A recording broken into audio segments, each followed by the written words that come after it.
How do I get that good thing?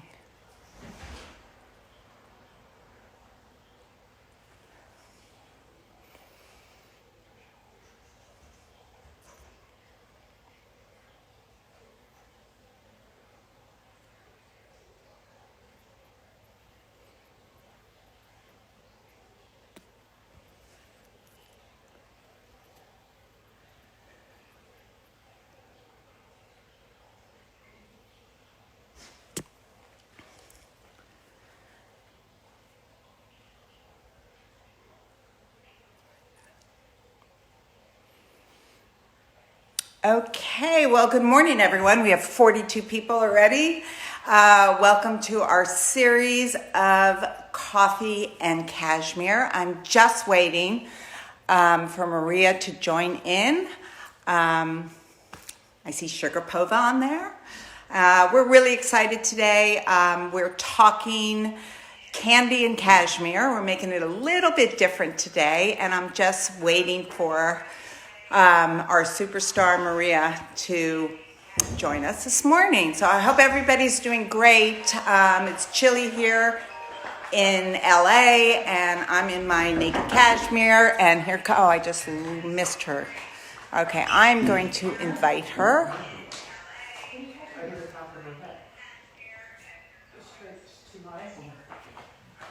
Take a book down. Take a book down.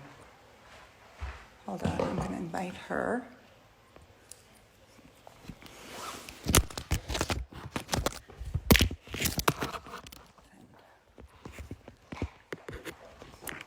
Okay, I just put my invite in.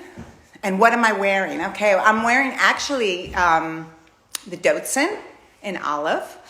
Hi, David. I can say good morning until we have everybody join us in.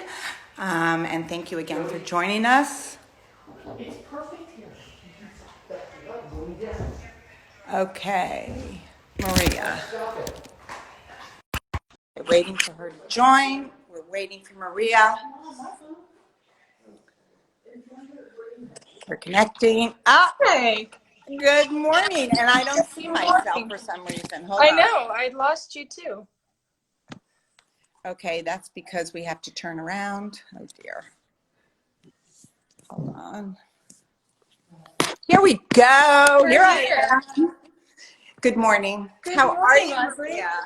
I'm so well. I started my Saturday off with a little workout, Yes. and now I'm speaking to you. So I think it's gonna be a good weekend. It's going to be a great weekend. I know you have a party tomorrow. You can't see on the I could just see your computer screen for some reason, so Oh, something is not I working think, here. here There we you go. There you go. I think, you know what happens during these lives is it kind The of like, screen. exactly. So anyway. Well, I was watching you put some filters on. I don't know if that was on purpose, but that was really fun to watch. Oh, thank you. Okay. Always hard to get started, but once we get I started, know. it's absolutely perfect. I know. So welcome, and oh my God, we're having like technical difficulties here this morning, but it's all good. We have so many people on. I know, my Joining God. from Italy. God, everywhere. Very cool. Okay, we got it now. We got it. We're we set. are on. Yes. Wait, I Okay. have to tell you, I received the most precious delivery this morning, full of naked cashmere. And I was like, I'm not going to make this call because I'm too busy opening my beautiful package. Oh my God, that is So thank amazing. you so much, which I'm wearing. And you're sporting. Well, we My love naked having cashmere. you. We love having you in naked cashmere. Thank you. Gosh, if I had to think of one person in the world, especially tomorrow on your birthday, to be wearing naked cashmere, we are so proud. So proud. I mean, Anyway. if there's an item to be in during a birthday in a lockdown, I would say it's naked cashmere. Oh, you're so sweet. Thank you for saying that. Okay. First, what I want to do first, because I want this to be an organic, easy conversation. I know everybody's so excited today that you're on and that we're talking, but I want to just give a little background on Maria Sharapova that some of you may not know. So Maria picked up a tennis racket at age 4 years old. She came to the US with her father at 6.5, I believe. Was that the right age? Yeah, Yeah. 6.5 to Miami with only $700 in your pocket. You're ranked #1 on singles by the World Tennis Association on 5 separate occasions. For 11 years, you were the highest paid female athlete in the world. Kudos to you. Go women. Girl power. Go girl power. 5 Grand Slams. Insane. So exciting. In March of 2012, you were named one of the greatest of all times. I believe that was Time Magazine who had you on the cover. I don't remember. I know you don't remember. But if I could start every Saturday morning with this intro, I mean. It's good, but you know what? I learned so much about Maria, the person, Maria, the tennis player, Maria, who had her challenges, like all of us. Right. And so I could not be more excited today to talk about tennis business, fashion, being an entrepreneur, and what have you planned for yourself in the coming days after your retirement? Right. So the first thing I just want to start out with, which is so interesting to me, is you came over from Russia at age 6.5. I can kind of relate to this because my father is a Holocaust survivor who escaped Germany at age 11. He came over here with his parents and his brother, looked at the Statue of Liberty and said, and his father said to him, "We can never look back." Okay, so he was 11, didn't speak a word of English, and was put in kindergarten, and then became a very successful in his marriage, in his relationships with his children, and in business. Now I'd like to know what it was like, if you can remember, as a 6.5-year-old child, what it was like for you to come over from Russia to the United States. Did you speak English? Tell me a little bit about that. I had a fascinating journey and a fascinating story, and neither of my parents were true athletes. Like my mother did dance when she was younger. She was very young when she had me, so she was still in university. My father played hockey, but even though he believes he was good, he wasn't very good. So I didn't really have anyone in my background that kind of paved the way for an athletic career. So the move to the United States at a very young age was very surprising to the rest of my family, because the thought of leaving Russia and flying, over an entire body of water, it seems like you're never going to come back, at least from their perspective. And so it was very scary, and there was a lot of fear in the family, but we were doing it because a lot of people noticed that I was talented from a young age, and they encouraged my father to keep progressing that talent and to keep working at it, because talent wasn't enough. And tennis wasn't a very big sport in Russia when I was growing up. It's much more popular right now, but in those days, not many. It was all about winter sports and figure skating and hockey. And so I was kind of like the odd one out. And so when we came to the United States and I arrived with my father, my mom couldn't join us for the first couple of years because of visa issues. So that was another struggle. But from a young girl's perspective, it was really exciting. I didn't speak much English. I knew a few words. I had a tutor. And I learned very fast because I was surrounded by kids at a tennis academy, and kids don't shut up; they just talk. Right. And that was like my very natural education and how I picked up English so fast. But I missed my mom. I missed my friends. I missed my home. But what I did love about America was I right away understood what opportunity was, and the coaches and the talent that was there, they pushed me to be a better player, which back home, because tennis wasn't really popular and we didn't have coaches and many tennis courts, I didn't really feel that. So to be doing what I loved every single day and to be doing it next to my father, although it was a really big chance, it was a really beautiful story. You know, it's all about also risk taking. And I'm sure, you know, that was a big risk. And without risk don't come rewards. And you Right. come over from, you know, in my dad's case, he was forced to leave. This was your choice, Right. and which turned out to be a great choice. But I'm Right. sure you were taught the tenacity and the passion and so forth from so many of your role models, people that Right. are in the tennis world and so forth. So I just have one question to ask you, because I don't want it to be about tennis completely, which is, I know, such a huge part of your life. So if you had to pick one tennis player, here, dead or alive, that you could have played a tennis match with at Wimbledon or anyone, who would it be and why? I will start with Steffi Graf. I'm gonna do one female and one male. Yes, one female, Um, one male. because I loved her style. I loved, I mean, I actually, Monica Seles was always my favorite, but I got a chance to play her a couple of times. And Steffi, I never played against. And I, I enjoyed watching her because she was so elegant and she made it look easy. And that was hard for me because I was talented, but I was tall and I was lanky and I wasn't a good mover. When she moved, she was fluid and, you know, she looked really beautiful doing it. Even though I knew how physical and how hard it was, like the work that she was putting in. And I think my male choice would be John McEnroe because I would just have That's a a lot good of choice. fun.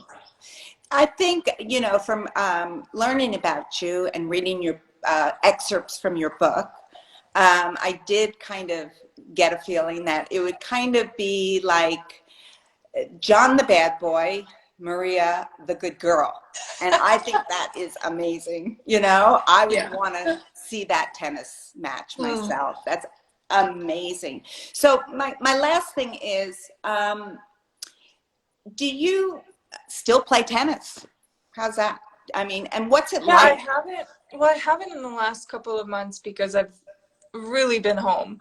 Yes. Um, but I certainly will when things ease up and we're able to move around and be a little bit more flexible. It's something that I love so much, and I will certainly be on the court, and it will feel strange and odd, and um, but I'm okay with that. You know, I've always been someone that accepts like feeling that I'm not necessarily in a position of knowing it all or feeling great, and I like finding a way. So I'll embrace that feeling when it comes. I think that's great. I think Yeah, that's great. Unfortunately, I think all the tennis courts are closed now, they but are. once they open, I Yeah. think that probably will be an exciting part of your life. So the other thing is, you know, you've been such a tremendous role model for so many years. And you know, tennis is such a sport that we all love to watch. We all love to view. You won Wimbledon at 17 years old. I can't even imagine that feeling. You won 5 Grand Slams. What's that feeling like? You know, you prepare, you put so much time and effort into it. You don't know if you're going to rise to the top as you did. So, Right. what was that feeling like of winning a Grand Slam? Yeah, victory is so emotional, and what I love about the sport is that it has this match point. So like you could be going into any match feeling tired, feeling unprepared, feeling inexperienced compared to your opponent, but you always have a chance. And when you get to the opportunity, if you do, of a match point, especially at a Grand Slam final, it is unlike anything. It's so hard to describe. I felt it 5 times in my career, Yes, and which is amazing. it is unique, and it's also very humbling, and it's you know, I look back at those memories of my first couple Grand Slams, and I would say they came from a place of surprise, and I didn't expect to win and achieve those things at 17 years old. You know, I followed it up with a victory at the US Open in New York City at 19, in a city that Amazing. completely intimidated me at the time. In an arena where I was supposed to be so focused, there was so much distraction.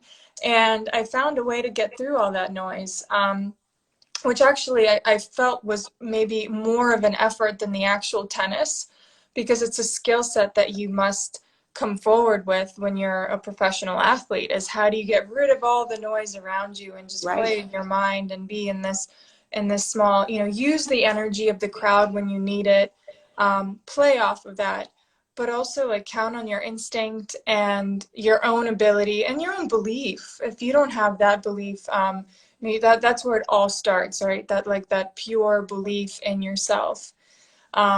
So the feeling is magical. It happens so fast, and when you do become a champion, you're all of a sudden like in this place and that place and doing this interview, and you know you end up having dinner with your team and celebrating, but you're so physically tired. Yeah, I can only imagine. And Because mentally, I'm sure. yeah, because it's a moment of just letting go, and you hold so much tension throughout those 2 weeks of a Grand Slam, and it is so, when you let go, everything just, you're tired. like Yeah. like you just want to wake up in the morning, and you know how in the morning when we're drinking our cup of coffee we're inspired, and that feeling of like waking up with a Grand Slam trophy next to me is like that image. It's not even the image of me holding a trophy on the court after I win. It's like waking up the next morning and realizing what I'd accomplished. That's which very is special. which is huge. You know, we all have our accomplishments and we all have our failures in our life. And I'm sure, I know you've had challenges in your life through your career. Something really interesting, I was on a podcast last week, and it was about mentoring kids and my advice to them, how to start your career. And I used the kind of the quote, failure is a condiment that gives success its flavor, which is one of my favorites. But the person who was interviewing me said to me, don't use the word failure, use the word practice. And I thought that was terrific, because I think, of course, you can relate to that. You know, it's not always what it seems like it is. And I know in everybody's life, no one really realizes the struggles, what you've gone through, how much you had to prepare, and then Right. giving the opportunity to do what you did and then Right. achieve success. It's You just know, a great I, thing. I don't know how you see it, but I've always thought, and it's different when you're young, because when you're young, you don't have much experience. So you're very emotional about the things that come at you immediately. But I do find that the challenges and the way that we handle them ultimately set us up for later challenges in our life.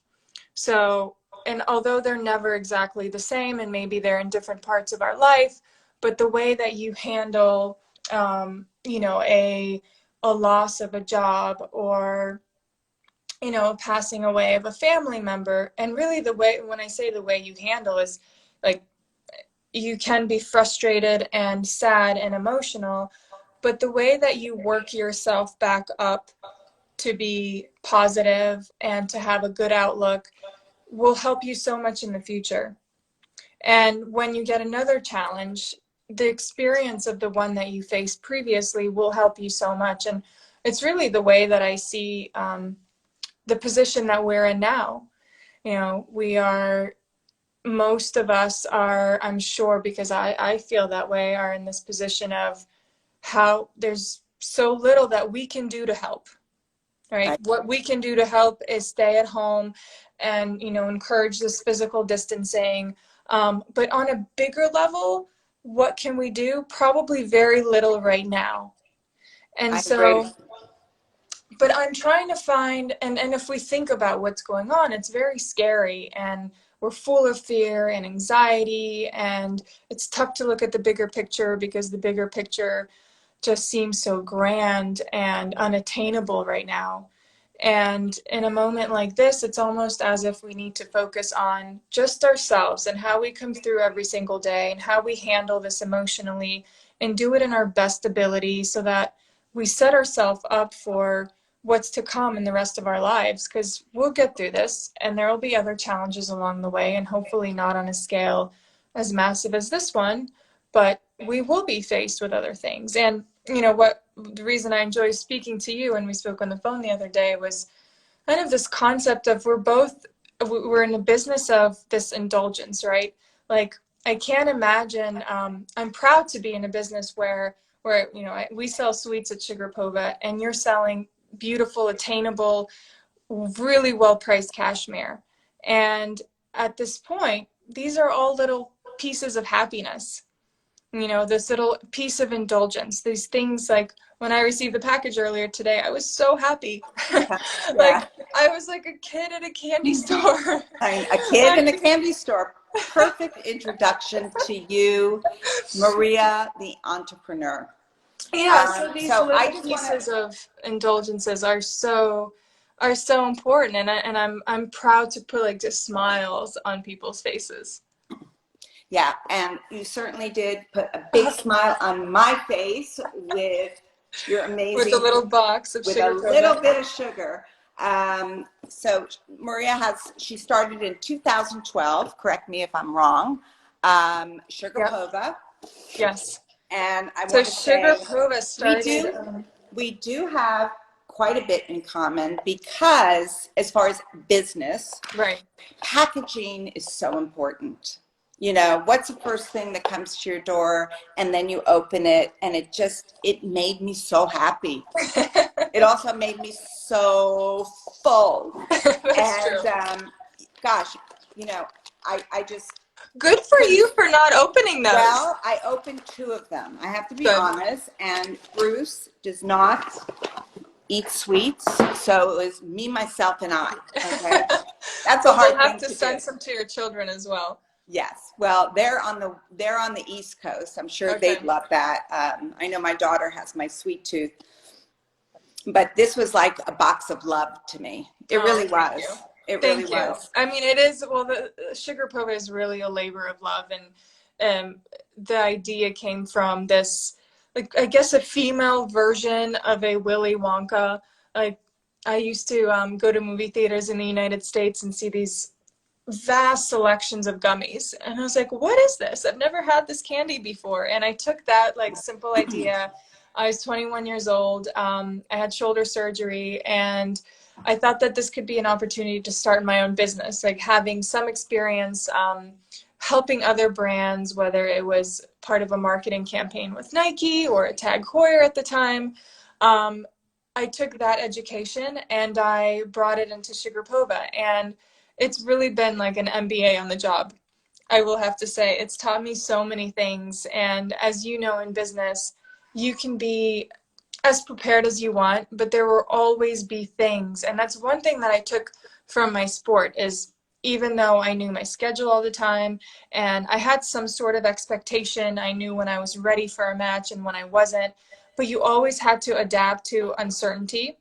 And in business, it's very much the same thing. And so I've tried to take those lessons from my sport and utilize them in the sweets brand, which last year we launched, as you got in your little package, natural gummies. Like our blue raspberry is colored with spirulina, which is a freshwater algae. So we're having a lot of fun experimenting with flavors and creating better for you product. That's amazing. And you know, it's such an interesting thing, because doing what you love comes out, and loving what you do. And I feel so blessed that I love what I do so much. And I know that, you know, it's years and years of successes, of failures, of tenacity, of pushing through, of it takes a team. It takes a lot to be an entrepreneur. So why candy though? Was it because you had such a sweet tooth? Was it because this is just... I will be honest with you, when I started it, I was 22, 23 years old, and maybe even 24. I don't remember how old. Okay. But I I wanted to start in an area in which I actually had a passion for, because it was my first, like, I really wanted the responsibility of the business decision making. And with my experience with brands, I was always a very small part of it. So why candy? I'll be honest, in the beginning, it was like a hobby because it was a subject that I was passionate about, I knew about.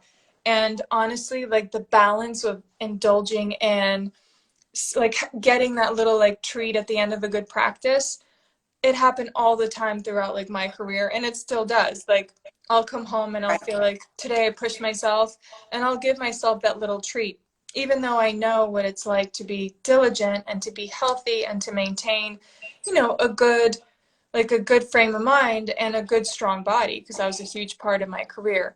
But I also understood the side of like growing up next to my grandmother, and she didn't care if she put half, you know, half a teaspoon or a tablespoon of sugar. You know, that was like, this is Right. how you make They cake.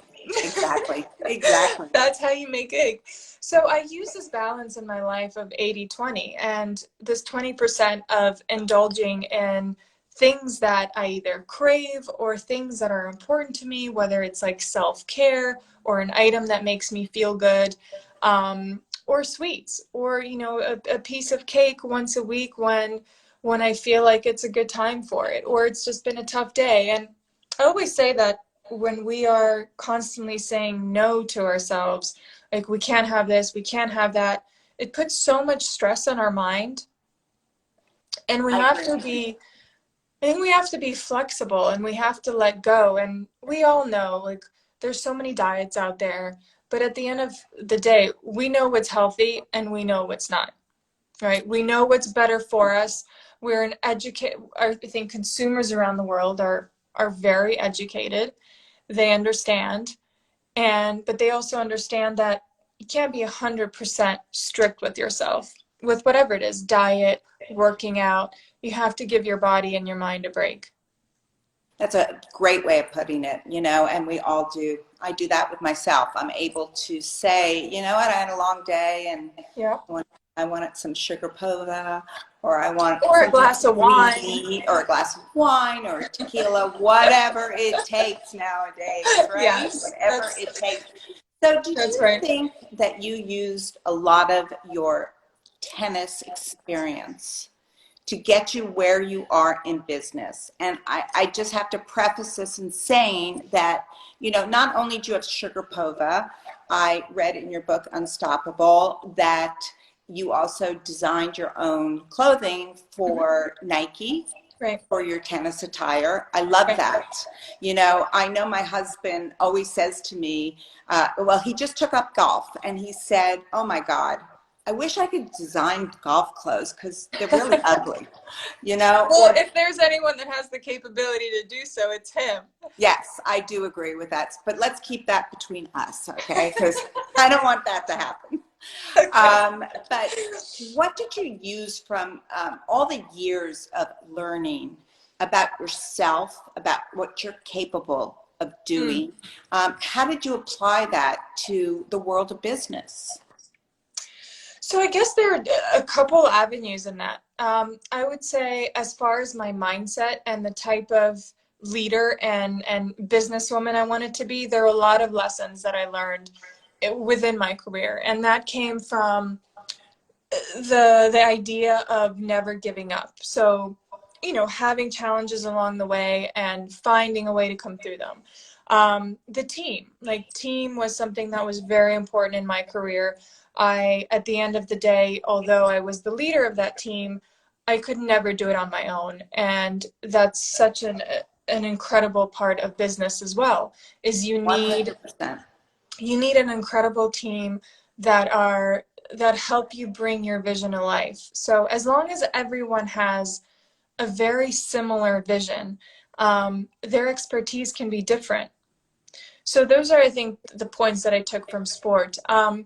But I also, throughout like my trajectory when I was younger, like we didn't have much money as a family. So the first few contracts and the money that I made were important because it allowed us to spend on travel and on all the necessities that we needed to as a family, so that my dad could be my coach and didn't have to work. So that was very helpful. As I made that money and as it became more financially secure, I started looking at endorsement deals very slightly differently, not where I thought, okay, I don't need the money upfront right now, but maybe there's an opportunity for me, especially if I'm interested in a brand, to help it grow. Because I've built a platform, a voice on which I can stand and speak on. And if there's something I'm passionate about, I would love to share that brand with the world. And one of the first few that I invested in was Supergoop, which is a sunscreen brand. Yes. I use That it. was like 10 years ago. And, you know, Holly, I fell in love with the brand. I was buying the product. I met Holly, who was I heard her mission, preventing skin cancer. She was brilliant. Like, she expressed me so much. Do you hear me? Yeah, I do Okay, now good. because Okay, good. it paused. I don't Okay. know what happened. She was so impressive, and I was like, you know what? I want to work with you. I want to help you grow. And where they are today is incredible. They're in every single Sephora. So the way that I saw business like slightly changed. Last year, I was a guest shark on Shark Tank, which was super fun. And I'm going to just interrupt for 1 second. Okay. You know, I, of course, did not know you then, and Bruce and I were watching, and you were our favorite shark. And if I were on Shark Tank with Naked Cashmere, I would want you to be my shark. So, thank you. Talk a little bit like about that experience, because I think a lot of people can relate. Yeah, so that was, first of all, it was so intimidating because one that I always envisioned, I grew up with the show, loved the show for years, and I always envisioned myself pitching Sharapova to the Sharks. Like, for some reason, that was my thought process. And when Sony had asked my team if I was available to be a guest judge, I was like, wait, a judge, not to present my product? So I had to shift my mentality a little bit. But I had so much fun. I invested in Bala, which is a hand and ankle weight that's doing incredible. I'm so proud of them. In the last 5 months, they've had amazing sales. They're just restocking now. They've been sold out for the last 3 weeks. But I went on to do a deal with Mark Cuban, which was super fun. And I was still intimidated. Like, you didn't look intimidated. You looked strong, you looked powerful, and you know, I watched the one with the weights, and I see on, of course, now every exercise video that I've been watching, I say watching, I don't have time during the day to do the videos, but you know, I saw the product, and I saw how you invested, and it was. We'll have to send you some. I would love for you to have them. I would love them, because I will, as soon as, you know, my days become a little less busy. Right. How are you spending most of your days now? Honestly, working. Yeah. Just working.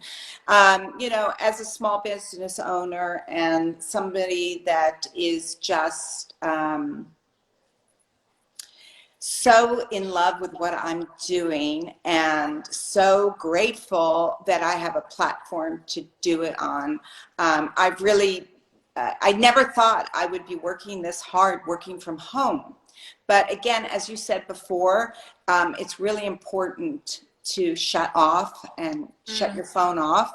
And I make sure I walk with Bruce every single day with my dogs in the neighborhood. So to get the exercise in, because I know mentally, if I don't get my exercise in, if I don't get my piece of candy in, there's just certain things that, you know, I'm going to be a better person because of it, with my team, with my employees, and so forth. And I think what you said is so important about teamwork. And especially now during this time, it gives us all a time to reset ourselves. And I want to use one word that I'm feeling, and I want to hear the word that you are going to, that you're feeling. I try to live my days with optimism, because I really feel like at the end of the day, if I'm pessimistic and worry about all the things that could happen, you know, and all the problems we could have. It's not going to help today my mood, my business, and my responsibilities towards community, towards philanthropy. So what do you think is your word that you feel that has been getting you through these times, and how are you looking at it? I would say the first thing that comes to mind is, and not that I feel like that all the time, but this element of peacefulness is what I would say my goal is. Because when I think of just the element of, you know, staying calm and having this good perspective and a clean vision and a positive outlook, it's all part of this like group of peacefulness. So Yes. that's what I'm trying to achieve. It's not always like that, because we do, like, Monday comes around and maybe you agree, but I'm finding it like I'm actually focusing more, and I'm more determined that I'm working from home than I would be if I was going to the office. Like, I don't have these other distractions. 100%. And by being and by actually being more present, I'm giving more energy. And so at the end of the day, I'm trying to find ways to really like disconnect. I don't meditate very often or diligently, but I took up TM in the last couple of years, and when I use it when I need to get back to this place of like peacefulness and reset. Which is a great way. We had Carolyn Murphy on here, and I said to her a few weeks ago, I can't meditate. I don't meditate. I don't know how to meditate. I'm so hyper. Right. But it's interesting because she said to me, well, you know, you walk, you meditate. Right. You know, you're by yourself in quietness, and you meditate. And Right. I've tried to really use what she said to do that, and Right. it's really helped me a lot to reset my priorities, to feel, you know, how can I give back to the world, as you said, Yeah. the little things. There's Little nothing things. big picture that we Yeah. any of us can do, but Exactly. we can do the little things Right. in life. Right. So in Yeah, your I would opinion, suggest transcendental meditation. It's funny because I went to this Ayurvedic spa a couple of years ago, and the lady there in Los Angeles, and the lady there told me I should try it, and I was so hesitant and I didn't quite understand it, but it's very useful because, as you say, like, I'm also all over the place. I have so many ideas and things to do and things to take care of, you know, our email, our phone, our family. So between all that, there's how do you spend these 20 minutes for yourself? But what I like about TM is that you focus on a mantra that you're given when you start it, and you repeat this mantra within yourself for 15 to 20 minutes. They say twice a day. I haven't gotten to twice a day. I do once a day. no, but I think, look, there's a start for everything, and Yes. I think it's great, and whatever tools that we can use to help us get us through these times is great. Helpful. Is great. Yeah. So, in your opinion, how do you think the world is going to change after all of this? I know, you know, I don't like to look at the future and say it's going to be bad. The economy is bad. You know, I'm trying to be very optimistic in this time, what we're all going through. And I will say all going through in very different ways. Okay. There are those that, you know, are less fortunate, that don't have what we have. And we need to realize that and be grateful. And I think grateful is such a big word. And I think I found myself being so grateful during these times for my health, for my family, for my loved ones, for my friends, and for the opportunities that I've been getting, this being one of them. Right. So how do you think all of us are going to get through this?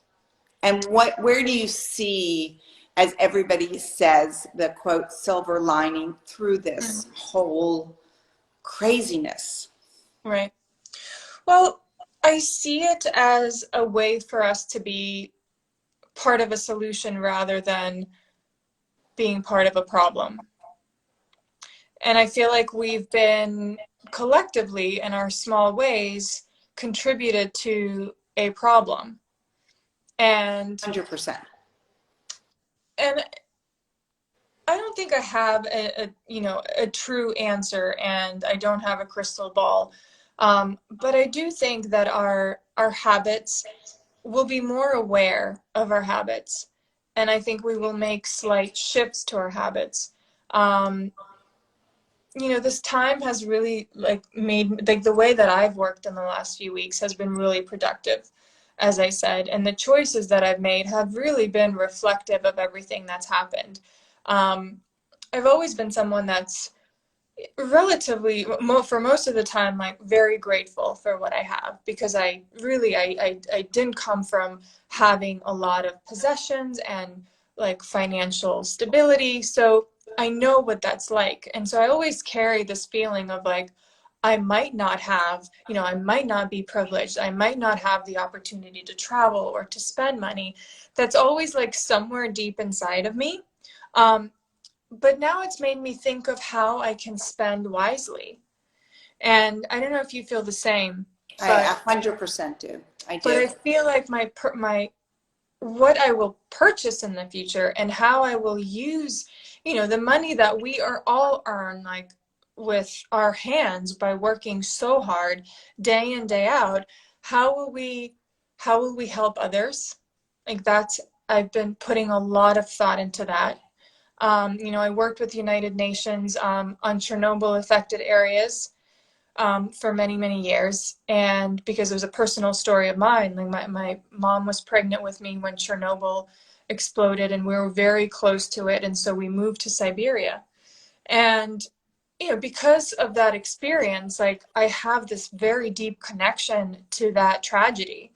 And I think because we're in some shape or form connected to what's happening in the world right now and affected by it, we will certainly make decisions in the future that will benefit all of us. And I will say, even if that's 20 or 30%, it's still going to make an incredible difference. Right. Totally. To all of us, to the environment. Yeah. I know I've talked about, we live in an area in Pacific Palisades where, we can see the planes going over the ocean. Well, there are no planes going over the ocean. No. What are the birds thinking? That's my at night. I sit outside and I go, what are they, what are our animals? I know my dogs are the happiest dogs in the world. They don't know what's happening. My 2-year-old grandson, just, his happiness. If you don't know, that's okay. But we all took travel. I will say, we took travel for granted. And yesterday, on Fridays, the last few Fridays, I've been doing takeout from Felix in Venice, and I did the drive myself last night, and I drove through the tunnel to LAX, and there was not one car in the tunnel in front of me, and I think it was the first time that this hit me, like the extreme effect of what we are collectively. This is Los Angeles. Right. This is the tunnel to LAX International Airport, which, it's bumper to bumper no matter what time of day it is, as you know. Exactly. And to see it completely open and clear, it was sad, but it was also like, I can't wait to drive through that tunnel and be stuck in traffic. It's interesting because, it's always be careful what you wish for. I know 6 weeks ago, I said to my husband, Bruce, God, what would it be like if we took a staycation at home instead of getting on a plane and going and rushing and doing and packing and unpacking? Right. What if we did that? And boy, we're doing it now. Yeah. But Anyway, what I want to wrap it up a little bit by saying that we're doing a wonderful giveaway with Yes, Maria we are. that we are so excited about. Naked Cashmere, and I'm actually going to show everybody. Ah, you're I'm wearing wearing my the cashmere socks. socks, which are the most comfy things in the world. So we're going to be giving away four pair of cashmere socks, and Maria has been so kind to give away 4 boxes of her sugar pova. And she will be writing a note to each winner, congratulating them on their win. Yep. And everybody has a great chance on winning, and good luck So what to do they have to everybody. do? Because So that what they have sounds to like do, something I should be signing up for too. yeah, is all you need to do is go to Naked Cashmere, Okay. and I know you'll have it on your site too. We'll show you, but go to Naked Cashmere, you swipe up, and it's all the instructions to enter the giveaway. Perfect. So Perfect. that's going to be exciting. This has been such a treat for me to not only get to know you as Maria, the athlete who I've admired for so many years, but Maria, the entrepreneur, and Maria, most importantly, which I loved about these series, is the person. And I've learned what a phenomenal individual that you are, how much you give back to society. And I know Bruce is coming in here to say hi. I'm allowed like 1 minute at the end of every conversation. Look at you. Tell us about hi. what you're wearing. Yes. I'm wearing actually it's a unisex piece. It's one of my favorite pieces. It's totally cool. It's big. It's got a big high roll neck. Is it the cotton cashmere one? Or is no, it it's all cashmere. Oh, nice fancy, and chunky. fancy. It's cool. We're cold here in LA. And I know my sister said we are, she's freezing because it snowed in Michigan. I heard. I mean, it's just, our weather is crazy. So I think that our environment is going to change for the better. I know that. I feel it in my bones, that part of it.